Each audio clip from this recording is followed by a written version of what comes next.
about that because of how good of a season. I talked about it. I talk about it all the time. Yeah. I talked about it yesterday. Yeah, John did. But so Howie, that was what he had to say about Jihad Campbell. So we'll see how it all shakes out with Jihad. I do think it's a good point by you. And no, I think you're right. He will not be ready for week 1, but we will see what happens. Let's go to our main man, Johnny Mac. John Stolnis going to join us here on the show post NFL draft. Haven't talked to John in a little bit. He joins us right now here on Birds 365. You can follow him on X at John Stolnis. John, how you doing on this Football Friday, brother? Good to talk to you.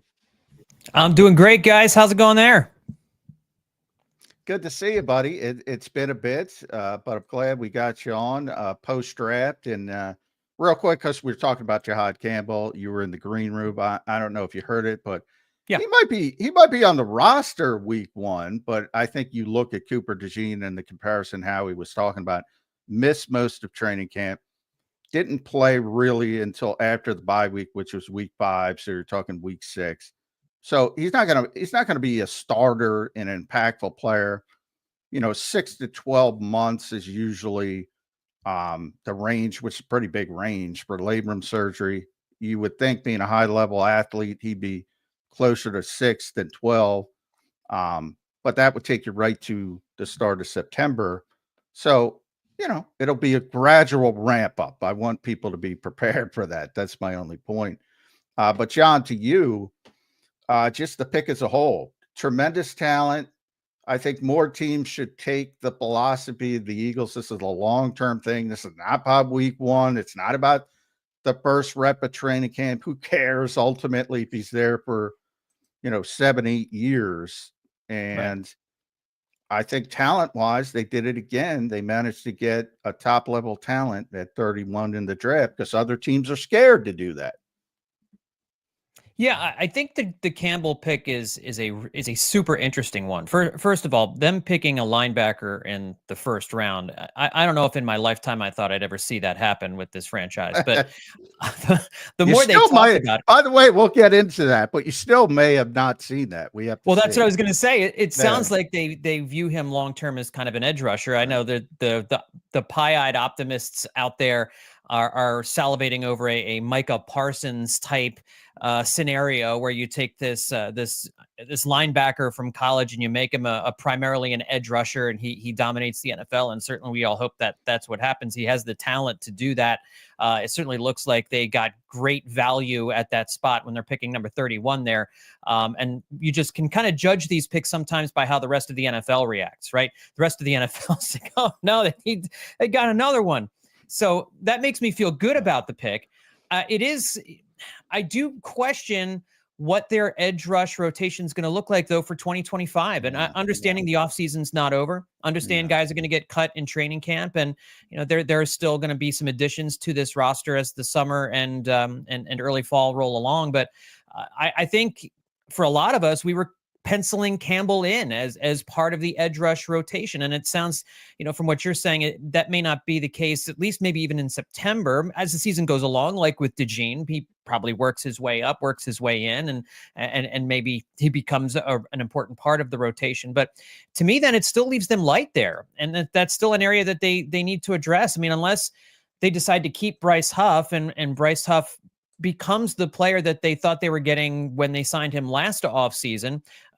And he's not going to be an every down edge guy, but if you can be a guy who's going to rush the passer on passing down, second and long, third downs and whatnot, then that mitigates the concern a little bit. But, if people were thinking like this is going to replace Josh Sweat in 2025, it doesn't sound like that's going to be the case. So kind of a work in progress there on the edge still, if Jihad Campbell isn't going to be ready to go week 1. Yeah, I'm glad. Real quick, just follow up, Zander. Yep. I'm glad you brought up Bryce Huff because I'm starting to think, and John's a baseball guy, so I assume you're a Moneyball fan. I love that movie. I bring it up all the time. I think Howie may have Billy Bean's Vic Fangio a little bit, to the point of, in the movie, which is a lot. They don't talk about the pitching of the A's and no Barry Zito, Mark Mulder, Miguel Tejada, all that. But it's Hollywood. Right. But at one point in the movie, Brad Pitt trades, I think it was Carlos Pena at the time, to force the manager, it's Philip Seymour Hoffman, but Art Howe, to play Scott Hatteberg, which Again, Hollywood, but it happens all the time in sports. GM, coach disagree. How does the GM get the coach to relook at a player he paid $51 million to? Have to look at him. Yeah. I think that's where we're going with Bryce Huff. That's not going to excite people, but I think that's might be where we're going, John. Well, it is kind of funny. So let's kind of rewind the tape and let's think about the kind of players the Eagles have been picking up in free agency, at least some of the 1-year contract guys. They're guys like Bryce Huff, guys who 2 years ago had a big season and then either due to injury or lack of performance, in Bryce Huff's case, both last year, fell off. This is typically like if he had done that for the Broncos these last 2 years, I guarantee you he's a guy Howie Roseman would be looking to add to the edge pass rush rotation because he'd probably come cheap. He'd be looking for a bounce back season. He'd be looking to make good on a contract that he had signed the offseason before. At least you'd think so. I don't know. I can't get in the mind of Bryce Huff, so I don't. Maybe he is one of those guys that just is. I got my money. I'm good, but I don't want to assume that. So I'll look at a player like Bryce Huff and say this is now kind of a Howie Roseman guy. It's interesting because Howie signed him at the top of the market where the thinking was they're not going to play him. They're not going to keep him and try and get him on track. Whereas if it's anybody else, and if he'd done this for another team, Howie Roseman, I think this is the kind of guy he would be looking to add, thinking maybe we can get somebody on the cheap as a bounce back guy. He's shown that he has the ability to be an impact pass rusher in the NFL, and let's give him a shot. Let's make him part of the rotation. Let's make him our number 3, number 4 edge rusher and see what we've got.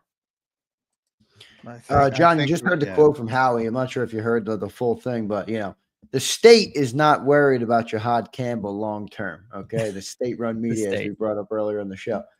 Are you worried about it? You just draft this guy, John, in the first round. Got 2 knees, 2 shoulders. It's like, good. Holy moly. What do you think of the Jihad Campbell injuries? Any concern for you on that front? I'm not overly concerned. I think you have to trust the Eagles medical personnel. They don't usually, when they target a player like this, they don't usually wash out, right? They usually have a pretty good indication of whether or not somebody is going to be healthy, whether or not somebody is going to be able to play out his rookie contract, whether he's going to be the elite player that he was in college. Certainly you worry about injuries taking something away from what made a college player great enough to be drafted number 31 overall. But I also think too, when you're drafting number 31 overall, you're looking for a guy that you would have a first round grade on. And as we talked about in this draft for the first, for the first 24 picks, maybe there is a first round grade on players. And then after that, the guys at the back end, typically in this draft, had mostly second round grades. My guess is Jihad Campbell was somebody the Eagles had given a first round grade to. And when you're picking at 31, you kind of roll the dice on the injuries and you say, listen, it's the end of the first round. We're the defending Super Bowl champions. We're, if this is our one shot to get an impact player here in the first round, let's roll the dice and see if if it's like if it's a back issue, I think alarm bells go off, right? If there's, but you're talking about a shoulder, you're talking about those are things I think the Eagles can work through with Jihad Campbell. Everybody seems optimistic that it's not going to be a problem. So, this is one of those kinds of things. Until I see something to worry about, I'm not going to worry about it just yet. But it's certainly concerning anytime you pick a player who's got injuries and may not be able to participate in any of the summer activities in their rookie season. And like Howie Roseman said, you're picking at the very back end of the first round of each of these rounds. It's kind of more of a long game in this draft as opposed to say, we got to get this guy on the field in week 1.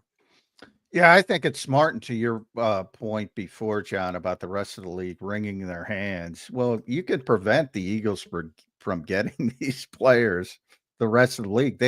But they don't have, and there's a lot, I talk about it all the time. One of the advantages Howie has and how he has earned, he's got a longer rope. Some of these GMs are GMing for their job and coaches are coaching for their job. And they don't want a guy who's not going to be there week 1. They don't want to wait. It's as short-sighted as it seems. 6 weeks to them could be their career. So that's a big advantage that Jeffrey Lurie has created by his patience and stewardship of the Eagles.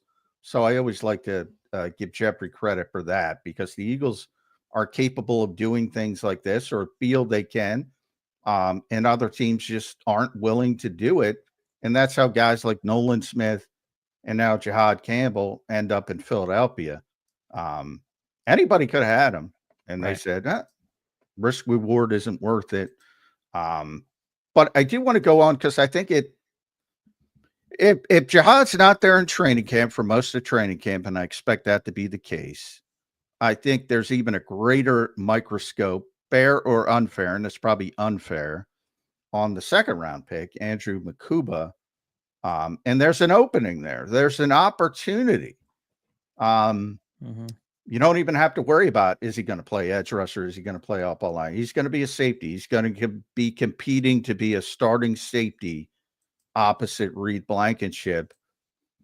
5'11", 186 pounds, and he plays like he thinks he's 206 pounds. Little concerning. I went through that with Avonte Maddox. Any concern from that standpoint, just about some of the size deficiencies? Yeah, I mean, he's 15 pounds heavier than me, and we're the same height. So that gives me a frame of reference as to how slight he is. But, you know, all right, you're showing off. You're showing off, though, John. That's not a humble brag. Trust me, it's not a humble brag. We had those concerns about Devontae Smith, and Devontae Smith has proven to be one of the more durable players on this team, and playing at an elite level. Now it's a different position, right? Devontae Smith's game is based on speed. It's based on athleticism. It's based on avoiding contact. But there have been certainly times where he's gotten crunched and gotten back up. And that was always the worry with him, is his ability to stay healthy given his size. So Makuba, when you're 175, 180 pounds and you're trying to be the battering ram, these boys in the NFL are bigger than the ones you played in college. So that does concern me, that he would get himself hurt maybe more often than somebody else who might be a little bit larger at that particular position, because safety is a physical position. It's maybe a little bit less so than when Andre Waters and Wes Hopkins were back there doing their thing, but it's a lot of coverage now as opposed to being an impact run stopper. But you still need him to be able to do that, and you still need to get him in the box every once in a while, and to be able, when if the linebackers are having trouble, if the defensive tackles are having trouble stopping up the running lanes, you need the safety to fill in, get into those gaps and bring those running backs down, and to bring tight ends down over the middle, and to deliver those kinds of hits. And so the talent's there. I love the mentality. And I think here's the thing I will say: if you are that size, you are safer having that aggressive mentality than if you are playing more passive, right? We know in the NFL, guys get hurt, generally speaking, when they're trying not to get hurt. When you are the aggressor and you're looking to inflict the damage as opposed to trying to avoid getting damaged, you're more likely to stay healthy that way, even if you're more slight than, say, another safety who might be playing that position or who might have been available. So I'll take the talent, I'll take the athleticism at a slightly smaller stature, and I'll take the mentality of the aggressive player over the opposite of that, and roll the dice and see what happens. And I do think it's interesting who will win that training camp battle, Sidney Brown or Makuba. Brown's been here for a number of years, but there's a reason he lost the job. And why they went out and got CJ before the start of last year. So I think my guess is they would want the second round pick to win that job out of training camp. We'll see what happens. John, I want to zoom out for a sec, just get your thoughts on the overall draft. You know, what you thought of what the Eagles did in the draft, the value you thought they got out of it.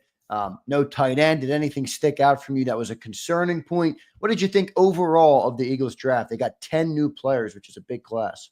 Yeah, and a lot of there's a fair number of these guys who won't make the roster. You know, I mean, they just don't have enough roster spots for all of the picks that they made. So it'll be interesting to see who ends up, you know, some of these guys will make the practice squad and they'll hold on to them that way, but not all of them. It's going to be hard to keep all of them on hand. I would think anyway. We'll see. It's obviously a defensive heavy draft this time around. And we kind of knew that that's the direction this was going to go. You basically have the entire offensive line set. Even at guard, where you don't know who the starter is going to be, you have a couple of in-house options already that it's hard to imagine a draft pick would have been able to supplant them. There was a thought that if a good tackle fell to them late in the first round, that you could envision as Lane Johnson's eventual replacement, you might have gone in that direction. But it sounds like Lane wants to play another couple of years, so you can punt that to next year when you have some more draft picks. So they clearly they lost a lot on defense this spring. They needed to supplement and basically rebuild the defense. And it's pretty clear what they're doing. All the money is on the offensive side of the ball. On the defensive side of the ball, they're trying to build it up young. They're building through the draft. They're trying to make value adds in free agency. And you take the big swing when you need to. Bryce Huff last year, of course, they re-signed Zach Bond, which was an absolute must-have. I think they made the right decision going with him as opposed to Milton Williams or Josh Sweat. But, letting Darius Slay go made sense. I still question the CJ-GJ trade. We'll kind of see how that works out. But it's clear, like, you want to get value from the defense, and the way you do that is through the draft. They had some holes to fill, and the way they did it in this draft with their first 5 picks all being on defense, it's to kind of fill those reserve gaps, second string, third string linebackers, rotational defensive tackles here in their rookie season.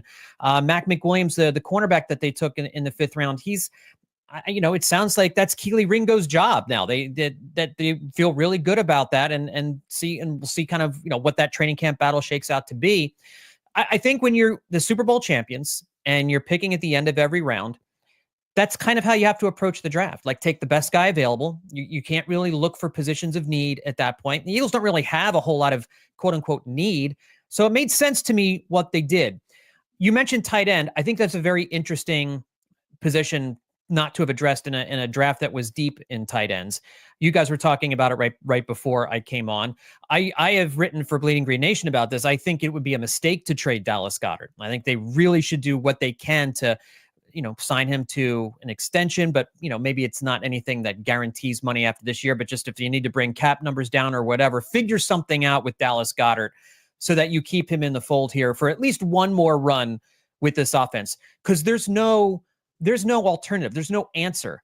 I don't, the Grant Calcaterra, like you guys said, he's not a starter. The other guys that they brought in, they're third stringers, right? Or maybe they're second stringers, like if you moved on from Calcaterra. But you really want to have that number one tight end. How often does Jalen Hurts look for that tight end in critical third downs when he needs 8 yards? It's important in this offense. And so I would have preferred them to get. Yeah. How good was Dallas Goedert in the postseason? Right. I'm with you, John.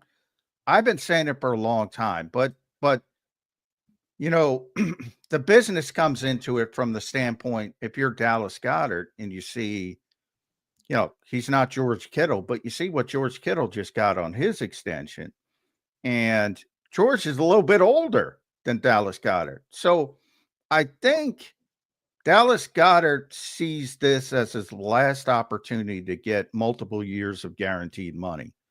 But the good thing for the Eagles is he's now been on the market. His agent's been able to talk to other teams about trade possibilities. Indianapolis, a natural spot because of Shane Steichen. They drafted Tyler Warren. It's late in the process. Everybody's got their budgeting done. I don't think that contract's out there for Dallas Goedert right now. So what these two sides got to get together and figure something out and run it back for one. Do the Josh Sweat thing, but not with the pay cut. He's out next year, but run it back for one more year. I always said, if Dallas Goedert had the same career, you brought it up with Bryce Huff, but he was on Denver, and you said, boy, where would Dallas Goedert be a good fit? Number one would be the Philadelphia Eagles. They're ready to win. They need a tight end. Mm-hmm. They got to work it out at this point. Yeah. Both sides. Yeah. I thought, get Dallas Goedert this year and draft a tight end to have as the replacement moving forward. That would have been my plan this offseason is, we're definitely making sure Dallas Goedert stays in the fold here for 2025. And let's also get his successor in the draft, right? If that's a 2nd round pick or our 3rd round pick, let's get his successor. Let's get him in the house. And like they did with Goddard, when they drafted Goddard and Zach Ertz was still in the fold. And they did when Brent Selleck was the starting tight end and they drafted Zach Ertz, right? That's kind of been how they've done it at that position. You have a mentor and a mentee. And so that's kind of what I was thinking would happen in the draft this time. And obviously the needs on defense superseded the need to be able to do that here in this draft. But because they didn't add anybody, and because there's really nothing in free agency, it doesn't seem like there's any other teams out there. I mean, the Ravens are looking. That's the other thing that complicates things. The Ravens could be looking to trade Andrews as well, and so. Yeah. There could be multiple tight ends on the market for looking for places and teams where there may not be a need for a tight end, especially a high priced tight end. So it just makes too much sense for Goddard to come back and to be here in 2025. The trade talk never made any sense to me because there's no succession plan for this year. Yeah. And the thing about it, John, is I still think they should have drafted a tight end, even if you're bringing Goddard back, because now you got 4 tight ends if Goddard's here on a 1-year deal. Yeah. So what do we, we're going to be in the same boat next year. Now, I guess maybe I'm thinking too far. Well, Howie was asked that question yesterday. And I didn't put it on my Twitter or anything, but X, sorry, Elon. But he did bring it up, and he said, to John's point, John was bringing up, you're drafting at the end of the round. You should take the best player available. He said it just didn't fit, at that particular position in each round. It's not like he was not trying to. It's not like he wasn't going to draft a tight end. Yeah, right. I got you. And I don't know how many tight ends they like, but as John pointed out, it was a very deep tight end draft by conventional wisdom, at least. You figure they liked a couple of them, but yeah, it just didn't fit. And picks. I mean, I know you don't want to reach too far, but I mean, day 3 pick. You know what I mean? We are throwing darts, so but I get it. Well, and they had all these picks, and if it depends where you're drafting when the tight end runs come. Sometimes those runs come and it's like, it's too far for us to get there. But they didn't trade up really in this draft at all. They moved up 1 spot in the first round, and other than that, they moved back. And they didn't use any capital to move up. Like if there was a tight end that they really liked in the second round, they could have done that. I just think they were prioritizing other positions in this draft, prioritizing defense, and just trying to get as much depth in for Vic Fangio as possible. And really just seems like they just kind of punted the decision, which is fine if they keep Dallas Goedert. That's the thing. Like, okay, fine, punt it to next year. You can't have everything, but don't get rid of Dallas Goedert then. He's got to stay in the house. Right. Yeah. All right, John, take Campbell out of the fold for this question. Who's your favorite draft pick for the Philadelphia Eagles? Maybe a guy you think is going to be a contributor. It doesn't have to be this year, but somebody you think that's going to be a long-term contributor to this team. Well, I think Ty Robinson from Nebraska is a guy I really like. And again, these guys don't have to be super flashy. But he's got a lot of athleticism. You get him in the 4th round, and I think he's going to play right away. I think he's going to be in that tackle rotation right away. Now, I know the Eagles picked up Jordan Davis's 5th-year option, so they're going to have him in the fold. They're going to have Jalen Carter in the fold. They've got Ojima in the fold, and you bring this guy in. That could be. I kind of like what he brings to the table. I know he's a little bit of an older draft pick. The Eagles did a couple of older player draft picks, more than they usually do, which again speaks to kind of their position in the draft. And, beggars can't be choosers when you're picking at the end of each of these different rounds and stuff. Yeah. So, but that's a guy I really liked. I think he could provide some real productivity here in 2025. And the Eagles have a history of these last couple of years of some of these mid-round, later round defensive line draft picks playing well right away. We've seen that with a couple of different guys. We've seen that with Ojima. We saw that with the kid with 2.5 sacks in the Super Bowl. Name just flew right out of my head. Melt Williams or Josh Sweat. Josh Sweat. Well, I'm thinking not 2.5 sacks. But anyway, it's the 3rd round pick from last year.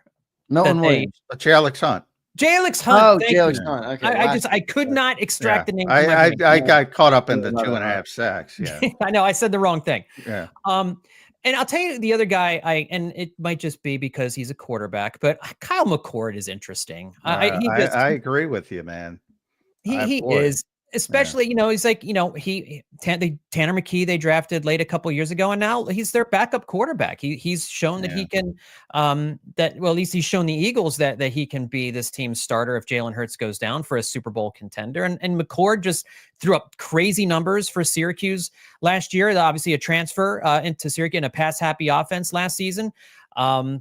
He's not going to have the same career Donovan McNabb had as a Syracuse drafted quarterback from the Eagles, but he's kind of a fun player. I'll enjoy watching him in training camp. And, this team develops quarterbacks pretty well. I don't know if I'd call him a factory, but I'd be interested to see exactly what they get out of McCord here. Yeah, and who knows, if he plays well in the preseason, and quarterbacks are assets. So same thing could happen with Tanner McKee. All of a sudden they could be worth something. Jalen Hurts sprains an ankle. They play 2 games well. People will be throwing second round picks at you because it's such a quarterback desperate league. Happened with AJ Peely back in the day. It's not a bad idea to bring in quarterbacks with some upside if you can develop them and they can be assets down the road. I do want to wrap up the tight end talk just from the standpoint of, I was looking at it and I said, because after Howie said what he said, well, it just didn't fit. So the 2 guys I focused on day 3 were Gunnar Helm, who ended up going 120 overall, the tight end from Texas. Now, he strikes me as an Eagles-y type guy because he's athletic, can run a little bit. They took Ty Robinson at 111.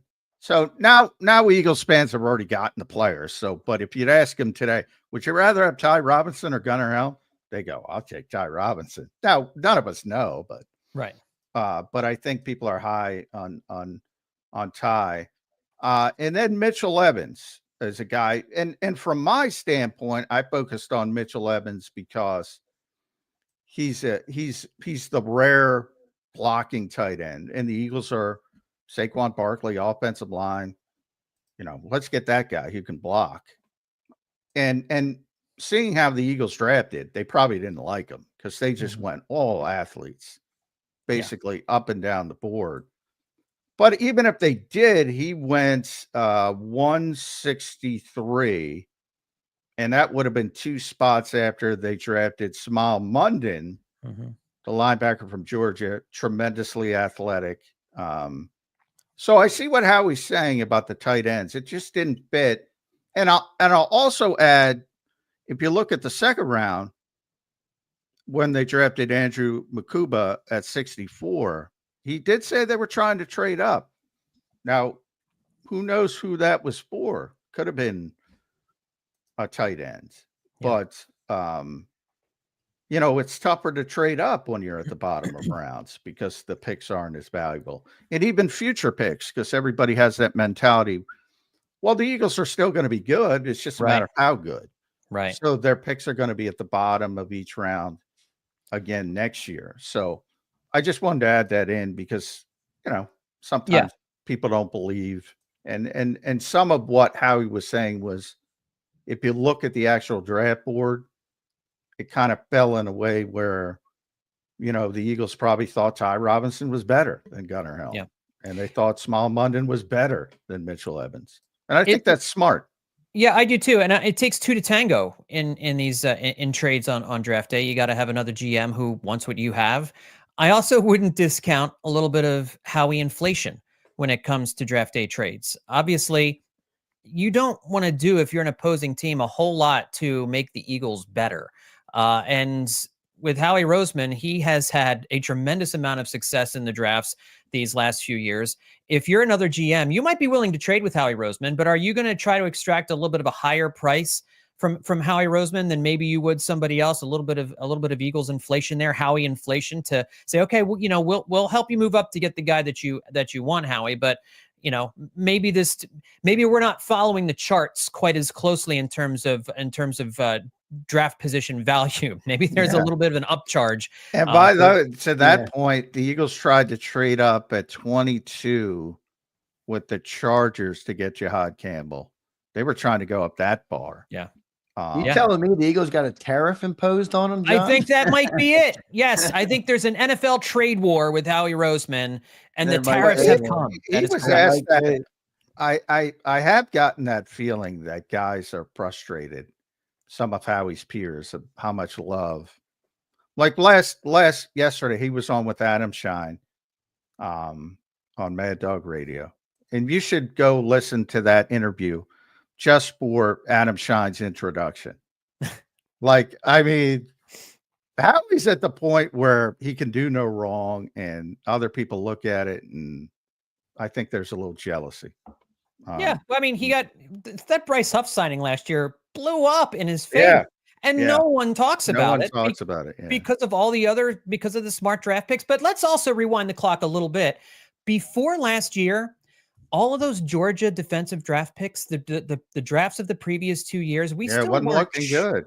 Yeah. we weren't sure about Nolan Smith. We weren't sure about Jalen Carter. We weren't sure about any of these different guys. Kobe Dean. Devin White was going to be the guy, John. Exactly. No one. I mean, the draft they had last year with obviously with Quinyon Mitchell and Cooper DeJean and Jalix Hunt balling out, and then Nolan Smith starting to emerge, Josh Sweat coming, having a solid season, but Milton Williams starting.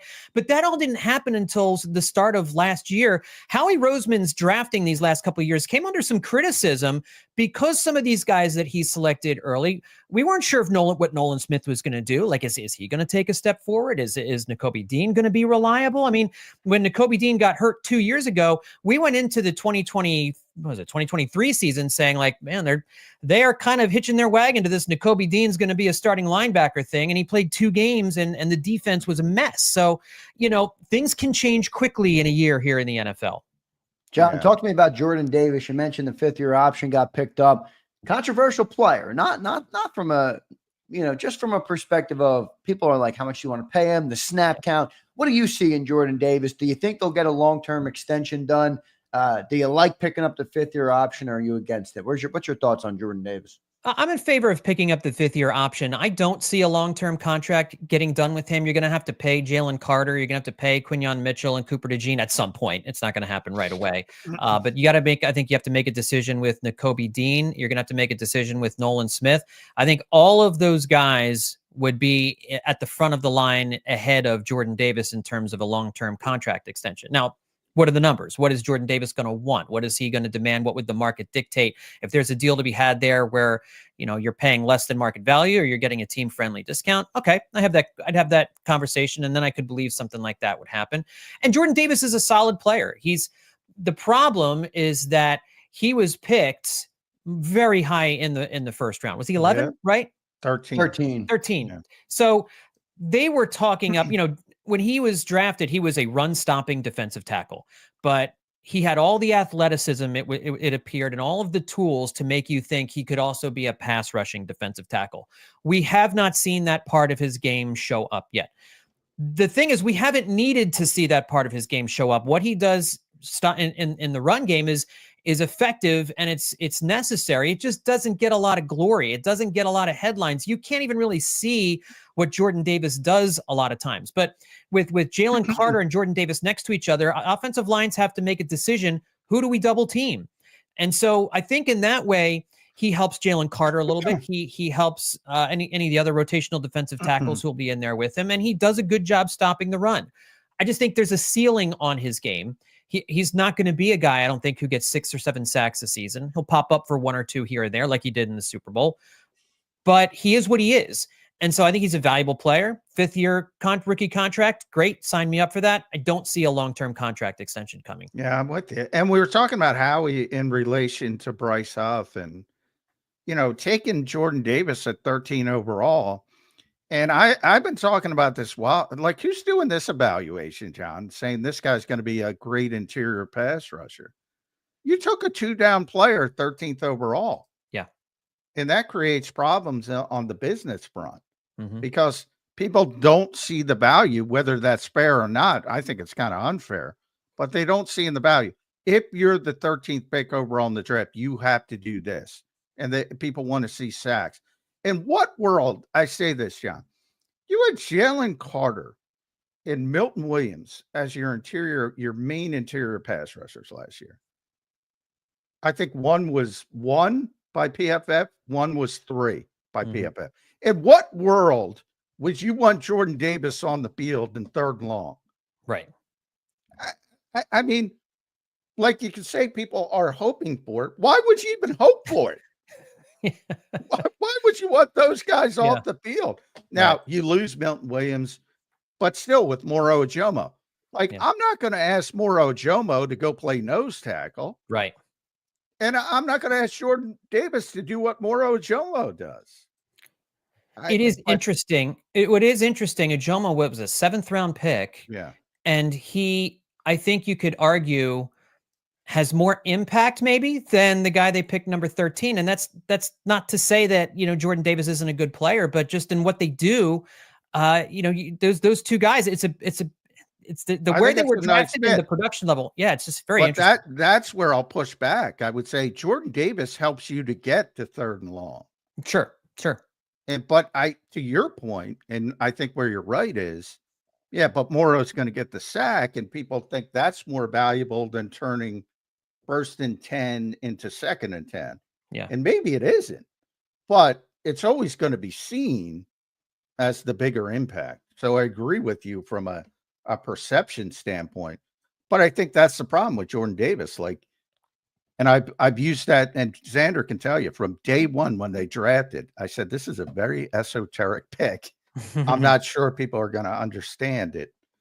And I don't think people understand it to this day. No, I think you're right. People looked at a Jordan Davis and thought Jerome Brown, and it's not that. Or Dexter Lawrence. Yeah. Just not that guy. And that's okay. Yeah. Like you said, he fills a role. Do you want to sign a long-term contract extension for a run stopping defensive tackle? That's the question. How much do you value that? $15 million a year gets it done. Do you do it or no? I don't think I do it right now. I think I want to use that money in other places. I think I'm doing it, folks. Well, you might have to. I think 15 would be a bargain, but to John's point, you in theory, you're going to have to sign Nolan Smith along with Jalen Carter next year. If Nolan continues to play the way he played. And then 2026, your Quinion and Cooper are up. So you got to make these tough decisions. Similar to this year, when you see CJ, it seems like they put this demarcation line of, all right, these are the foundational guys. And if you're above it, we're going to pay you, Zach Bond. If you're below it, we got to go in a different direction. I think Jordan Davis is probably going to be below it. That's my guess. That's my heads up. But at John Stolnis, make sure you follow John on the X platform. Does a tremendous job at Bleeding Green Nation covering this football team. And always his Phillies, he's a big baseball guy if you're a Phillies fan. By the way, a lot of I don't know, John. I have a lot of Philly fans, and I'm in this chat, and I'm a Yankees fan, so I'm very believe me, I'm very objective about the Phillies, and I'm like, it's a good team, but I think in Philadelphia you have this football mentality that bleeds over into baseball. Every game is like life and death. Yeah, it's baseball. It's 162. Yeah. Well, you're gonna have some lulls. You're gonna have some high. They're gonna make the playoffs. How good are they gonna be? Your early take on the Phillies, John. Well, I mean, that's a Northeast thing too, by the way. Boston does it. Your New York teams do it. The fans do it. They were killing Juan Soto already early in the season. Yeah, it's very interesting. You're right. This baseball team looks like the same one we've seen the last few years. That's my concerns, John. Yeah, I mean, for better or worse, right? I mean, they're going to win 90+ games probably. Will they win the division? I don't know. It's a very tough National League. That it's going to be much tougher to get a wild card this year because there's so many good National League teams. But that being said, I expect them to play in October. It's the thing that's frustrating is when you spend 3 hours watching a team go 2 for 15 with runners in scoring position, there's nothing more infuriating than watching that or watching your bullpen blow a late lead. Two things that we've seen in a lot here in the first month of the season, but they're playing pretty well. You know what? They're not lighting the world on fire, but we're 5 months away from October. So just kind of play over 500. We'll feel what we feel, and all feelings are valid. So, whatever. But I think at the end of the day, they're going to play in October, and they got to perform in October, and we'll see if they can do it or not. I wish it was more nuanced than that. It really isn't. Yeah. I'm with you. I'm with you. We'll see what ends up happening with him. John, thanks for joining in, man. We appreciate you checking in here on Birds 365. Always good to catch up with you, brother. Make sure you guys read all his Eagles content at Bleeding Green. And if you're a Phillies fan, John just mentioned, John does a great Phillies podcast called Hitting Season. So, John, well done, brother. We'll talk to you again soon. All right, man. Thanks, guys. Good talking to you. Thanks, bud. John Stolnis there joining us here on Birds 365. Great stuff from John Stolnis. Love getting John on. It's been a little bit since we've talked to John. Good takeaways, John, on the Eagles NFL draft. I'm curious to see how this by the way, I'm surprised to hear you say, Now, maybe it's just because I haven't framed the question that way to you, but do you not think Jordan Davis is going to get an extension? No, I don't think he's going to get a long term, because just to our point, but that's under the assumption, like you can't pay everybody. We've been through this, and we've been through it this offseason with Milton Williams and Josh Went. And they have this sort of line, and I think he's going to be under it, because I think Nolan's going to be over it. Jalen's obviously going to be over it. Jalen Carter. Quignon's going to be over it. Cooper's going to be over it. Can't pay everybody. So you've been saying to me, I mean, this is where sometimes I got to differentiate when you're reporting what you think the Eagles are doing versus, what your opinion is. You've been saying this is a placeholder.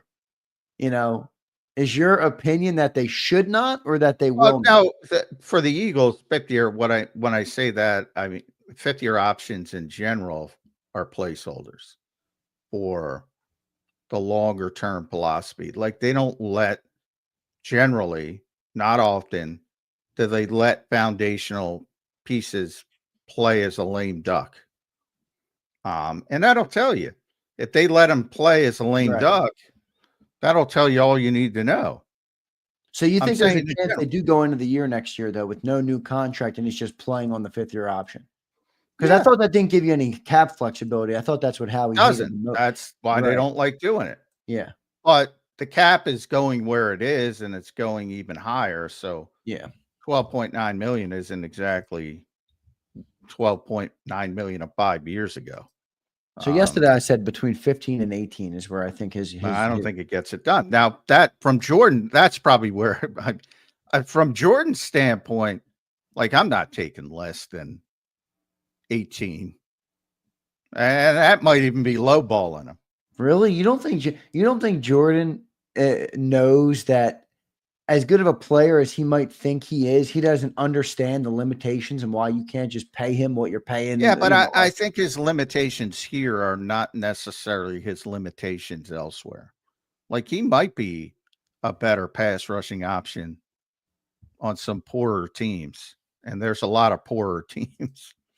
I'm talking about the Eagles. Again, Milton Williams was number 1. Jalen Carter was number 3. And pass rush, win rates, whatever PFF calls their stupid pass rush stat. And Jalen Carter's really number 1, because Jalen's the one who sees most of the double teams. But you get the point. Jalen helped out Milton more than vice versa. Either way, you can't get much better than that. I guess you could have had 1 and 2. So on this particular team, like, it's insanity to me when people say he's got to be on the field